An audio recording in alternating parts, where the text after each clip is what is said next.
করছি মহান আল্লাহ তাআলার নামে, যিনি পরম দয়ালু এবং অশেষ করুণাময়। সূরা বাকারা ২ নম্বর সূরা, আয়াত নাম্বার ১। বাংলা অনুবাদ। আলিফ লাম মিম। আয়াত নাম্বার ২। এই সে কিতাব যাতে কোনো সন্দেহ নেই, মুত্তাকিদের জন্য হেদায়েত। ৩।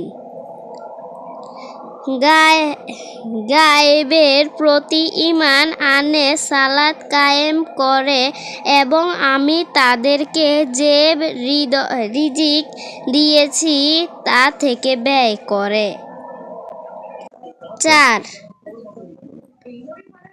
আর যারা ঈমান আনে তাতে যা তোমার প্রতি নাজিল করা হয়েছে এবং যা তোমার পূর্ব নাজিল করা হয়েছে আর আখিরাতের প্রতি তারা ইয়াকিন রাখে। ৫। তারা তাদের রবের পক্ষ থেকে হিদায়াতের উপর রয়েছে এবং তারাই সফলকাম। আমি সূরা বাকারার ৫টি আয়াত পড়ে শোনালাম, আপনাদের কেমন লেগেছে?